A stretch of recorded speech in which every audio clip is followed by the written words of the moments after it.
తూర్పుగోదావరి జిల్లా సీతానగరం మండలం మునికూడలిలో గోదావరి పుష్కర ఘాట్ను రాజానగరం ఎమ్మెల్యే బత్తుల బలరామకృష్ణ పరిశీలించారు. డిప్యూటీ సీఎం పవన్ కళ్యాణ్ ఆదేశాల మేరకు 32 మీటర్లు ఉన్న ఈ చారిత్రక ఘాట్ను 54 మీటర్లకు విస్తరించి మోడల్ ఘాట్గా తీర్చిదిద్దనున్నట్లు ఆయన ప్రకటించారు.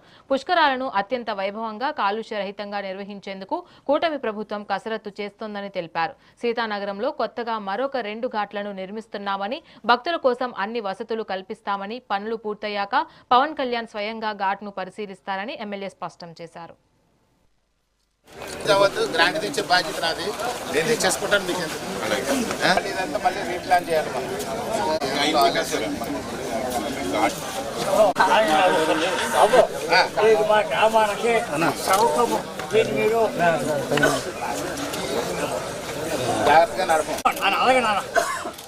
ఇప్పుడు ఏదైతే పవన్ కళ్యాణ్ గారు మొన్న వచ్చిన తర్వాత కూడా మీరు అడిగిన ప్రశ్న కూడా వారు కూడా అధికారులను అడిగారు.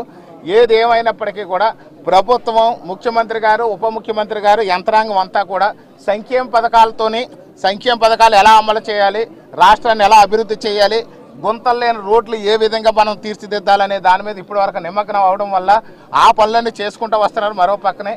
కాబట్టి ఈసారి మరో పక్క ఏం చేస్తారంటే ఈ పుష్కర పనుల మీద కూడా దృష్టి సారించి ఇక మీదట పుష్కర పనులు కూడా జెట్ స్పీడ్లో నడిపించి, నిన్న కూడా ముఖ్యమంత్రి గారు రివ్యూ జరిగింది.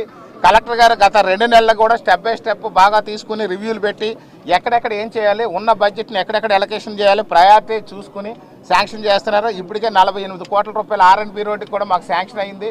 అలాగే పంచాయతీరాజ్లో కూడా జిల్లా వ్యాప్తంగా 300 కోట్ల రూపాయలు పెట్టారు. దీనికి ప్రతి డిపార్ట్మెంట్ కూడా ఎక్సర్సైజ్ జరుగుతుంది. ఫైనల్గా బడ్జెట్ ఎలకేషన్ అనేది జూలై లోపు జరుగుతుంది. ఆగస్టు కల్లా పనులన్నీ జెట్ స్పీడ్లో మొదలవుతాయని మీ అందరికీ తెలియదు. రూపాయలు ఖర్చు అవుతాయి. ఘాట్ అభివృద్ధికి అంతా కూడా కలెక్టర్ గారి దగ్గర పెట్టి, అలాగే ఉప ముఖ్యమంత్రి వారికి కూడా తీసుకుని వెళ్ళి ఇమీడియట్గా ఒక వారం రోజుల లోపల పనులు మొదలుపెట్టి ఘాట్ను మోడల్ ఘాట్గా మేము తీర్చిదిద్దాం.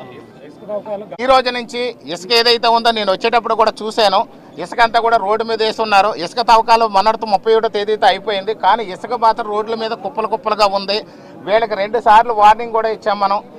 ఎలాగంటే ఇసుక కాంట్రాక్టర్లు అందరూ కూడా పిలిచి MRO ఆఫీసులో కూడా మనం మీటింగ్ పెట్టాము. మీటింగ్ పెట్టి వాళ్ళకి డైరెక్ట్గా చెప్పాము, ఇక్కడ ఇసుక అనేది ఓవర్లోడ్ వేయొద్దు, అలాగే స్పీడ్ తగ్గించాలి. మూడోది, ఇసుక రోడ్డు మీద ఓవర్లోడ్ ఎక్కువ వేయడం వల్ల ఇసుక కింద కారిపోయి రోడ్డు మీద అడ్డంగా ఉంది, క్లీన్ చేయండి అని 2 సార్లు చెప్పాను.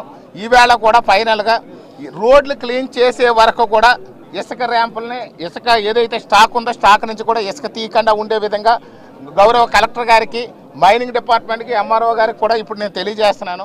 ఇప్పుడు ఏదైతే పవన్ కళ్యాణ్ గారు మొన్న వచ్చిన తర్వాత కూడా మీరు అడిగిన ప్రశ్న